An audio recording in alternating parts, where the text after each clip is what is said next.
ਆਹੋ ਇਹ ਕਿਦਾ ਪਾਸਾ ਹੁਣ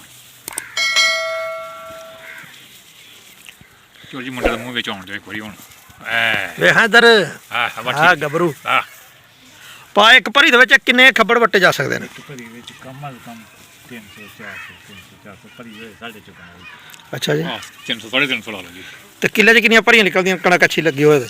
ਕਿੱਲੇ ਵਿੱਚ 100 ਵੀ ਨਿਕਲਦੀ ਹੈ, 150 ਵੀ ਨਿਕਲਦੀ ਹੈ, 250 ਵੀ ਨਿਕਲਦੀ ਹੈ। 250 ਤੇ ਨਹੀਂ ਹੈ ਪਰ ਉਂਝ ਸਾਡੀ ਕਿਸੇ ਦੌਰ ਵਿੱਚ ਜਿਹੜੀ ਹੈ ਨਾ ਉਦੋਂ ਫਿਰ ਭਰੀਆਂ ਤੁਸੀਂ ਛੋਟੀਆਂ ਪਾਉਂਦੇ ਹੋਗੇ? ਨਹੀਂ ਭਰੀ ਵੀ ਦੋ ਜੋੜੀ ਨਹੀਂ ਚੁੱਕ ਸਕਦੇ। ਕੰਦ ਸੰਦੋਗ ਦੇ ਭਰੀ ਵੀ ਨਹੀਂ ਚੁੱਕ ਸਕਦੇ। ਤਿੰਨ ਬੰਦੇ ਭਰੀ ਚੁੱਕਦੇ ਦੋ ਬੰਦੇ ਭਰੀ ਵੀ ਨਹੀਂ ਸਾਡੀ ਨਹੀਂ ਚੁੱਕ ਸਕਦੇ।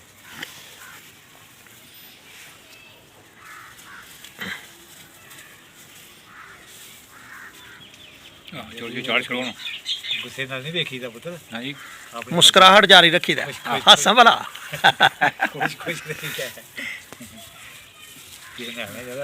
ਚਾਚਾ ਸਲਮ ਤੈਨੇ ਵੀ ਪਟਾਂਗੇ ਨਾ? ਨਾ ਬਈ ਹਾਲੇ ਕੋਈ ਨਹੀਂ ਵੱਟੇ।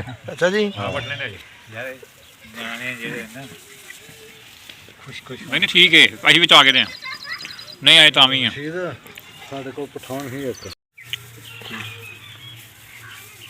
ਮੈਂ ਸਹੀ ਆ ਫਿਰ ਤੇ ਇਹ ਸਰਪੰਚ ਆਖਦੇ ਨੇ ਮਤਲਬ ਜਿਹੜਾ ਚੌਰੀਆਂ ਨੂੰ ਸਰਪੰਚ ਆਖਦੇ ਨੇ। ਸਰਪੰਚ ਆ ਸਾਡੇ ਵੀ ਮਲਕ ਵੀ ਆਖਦੇ ਨੇ ਸਰਪੰਚ। ਲੋ ਜੀ ਕਲੋਜ਼ ਹੋ ਗਿਆ ਬਣ ਗਿਆ। ਮੈਂ ਕਹਿਣਾ ਕਿਸੇ ਨੇ ਆਖਣਾ ਕਿ ਸ਼ਹਿਰ ਕਿਹੜੀ ਮਸ਼ੀਨ ਆਖਦੇ ਨੇ ਕਿ ਕਲੋਜ਼ ਕਰਨ ਵਾਲਾ ਕੀ ਹਿਸਾਬ ਹੈ। ਬਸ ਪੂਰਾ ਹੋ ਗਿਆ।